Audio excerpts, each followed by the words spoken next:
So this is part 2 of Diary of a Ghost Hunter.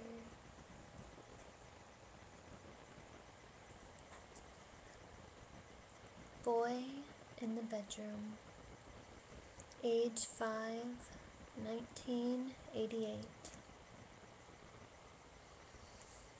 Hidden deep in the overgrown woods of Underhill, Vermont, sat the home I grew up in. Tucked in the shadows of towering evergreens along the 1-mile dirt road, pitted with potholes, and on the hill above the old town graveyard. The town was quiet and a great place to raise a family, but this simple home away from home held a little secret, a little boy to be exact. Having chronic insomnia since a small child, it was a nightly ritual to lay in bed, sheets pulled up to my neck, and watch the large red numbers slowly tick by on my bedside clock.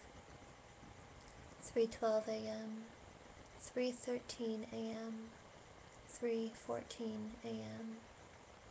I could distantly hear the coyotes howling at the moon that was barely bright enough to shine through the densely wooded canopy, and watched the shadows of the bare maple tree branches as they ungracefully danced across the walls of my room, looking more like thin arms reaching for me than simple tree limbs.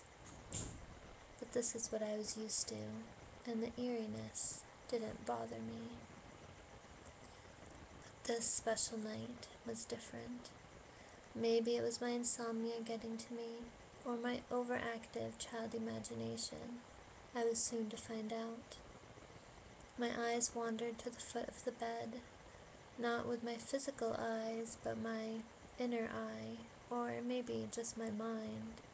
I began to make out the image of a boy, about 6 years old, a head of thick, curly, black hair, pale white skin, and large, round, dark eyes staring at me, never moving. He stood motionless, like a stone statue, but his eyes were very much alive. For the next 4 or 5 years, I imagined this boy standing at the foot of my bed every night, white skin under his dirty clothes, still and quiet, his dark brown, almost black, round eyes peering through his messy curls. I played it off as just my imagination getting a hold of me, until strange things started to happen. Toys that were carefully placed would be moved in the morning, things falling off hangers in the closet that had been untouched for days, if not weeks, my door being opened when I left it shut, and the light turning on when it was unplugged. These were just some of the things that happened in the house. Beds being made on the floor in the morning when no one was home. It was about this time that the image of the boy at the foot of my bed became more real. One cool night, I crawled into bed as usual, pulling the sheets up to my chin. The light was left on as normal, and my eyes stared heavily towards the foot of my bed. The image of the boy was there, yet again, staring deeply at me, his enormous eyes not leaving my own. A tinge of fear went through my body. Was he real? The thought of being watched every night, the eyes never leaving me, was troubling. I had to do something, but what? I didn't even fully know if he was real or not. He wasn't a solid form that stood there for all to see. He was a picture I had in my mind. I had nothing to lose by talking to him, so I did, just to see what would happen.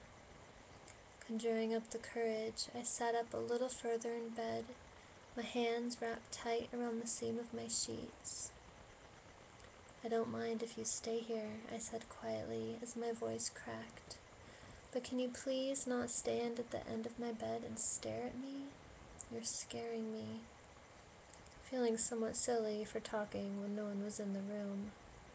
But then something changed, that not only changed this night, but the rest of my life. The image of the boy walked around to the side of my bed, no longer at the foot of my bed like I had asked, and sat down. The sheets pulled tight over my lap, and I watched as a child-size imprint sunk into the side of my mattress. No Imagine can do this. This boy was real.